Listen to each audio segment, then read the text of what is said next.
These past many months, we've all witnessed the impact of the pandemic on the way we interact, work, and get from point A to point B. I'm Lucido Canto, Managing Director of APCO Worldwide's headquarters in Washington, D.C. Here, in the greater Washington region, like many major destinations throughout the country, business travel fuels not only the economy, but our pace of life, bringing to life our restaurants, hotels, and meeting points. As global travel restrictions continue to evolve, many of us wonder, what's next? To help us answer this question, we've partnered with the Greater Washington Board of Trade to host a series of conversations with some of the nation's leading voices within the travel ecosystem. In this episode, we're joined by Ricky Smith, Executive Director of the Baltimore Washington International Airport, and Ian Rainey, Senior Vice President of Maglev, an exciting high-speed rail project that is set to deliver passengers from DC to New York in under an hour. We hope you find their conversations as insightful as we did. So we started out, when we were all in the midst of this pandemic, forecasting that traffic would not return to pre-pandemic levels until 23, 24. Yeah. I remember walking the airport during daylight and evening, and you could roll a bowling ball down a concourse and nobody would ask what you're doing. It was just that empty. But holidays kicked in, leisure travel came back very strong because people were kind of pinned up in their homes and wanted to get out. And so we benefited from that greatly, probably more so than a lot of other airports in the Northeast. And so we're happy with the recovery, but still a ways to go. Right? Where are you, Ricky, in terms of compared to passenger flow, say pre-pandemic to today? Are you at 50, 60%? So we're so as of the end of last month, we were down 25%. Mm-hmm. Remember, we were down 96%, right? Yeah. But there were a couple periods during the year, this spring and summer, where we were our passenger levels exceeded pre-pandemic levels, right? Which was encouraging, and that's without business travel. Business travel has still been extremely soft. Yeah.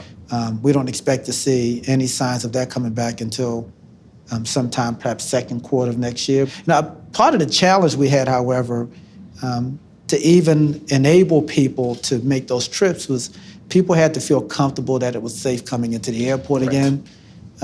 We always do a lot of stuff to make sure that the facility is safe and clean, but we don't always tell the world all the stuff we're doing. And I think that went a long way in helping people understand that it was safe to come into the facility. Yep.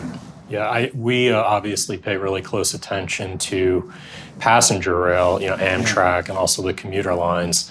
And I think that's one of the things that I've seen there too, is that kind of public relations and messaging component of it has been really critical for getting people back onto trains. Yeah. One of the questions out there that we have not been able to answer yet is what will be the impact of the Zoom meetings and the team meetings on the travel industry. Yep. Earlier in this pandemic, the idea that people would begin to shy away from Zoom meetings was something that a lot of people didn't believe. I'm now hearing, my friends in the business community, they're done with Zoom meetings, right, and Teams meetings. They can't wait to meet face to face with people that they do business with. Yeah, I know in my particular job, a lot of my time is spent talking with colleagues in Japan, and we've adapted pretty well to remote meetings using Zoom, but I can tell you that something is lost. You just don't have, I think, the same quality of interaction, especially with my Japanese colleagues. Mm-hmm. So, Ricky, what do you see, I guess, in terms of business travel specifically? I mean, you obviously are moving a lot of folks who are recreational purposes or visiting family. What do you think the future holds in terms of air travel? I think the business community wants to travel. As a matter of fact, the leisure travel that we've been seeing, it's been business people traveling for leisure purposes, right? And so it's not like they have some reticence to travel. And so I suspect midterm next year, we'll begin to see business travel coming back in a significant way. And that's going to pose a big problem for us because we'll have those capacity issues that we'll have to address. But we're used to doing that. But I think business travel will be coming back sometime next year.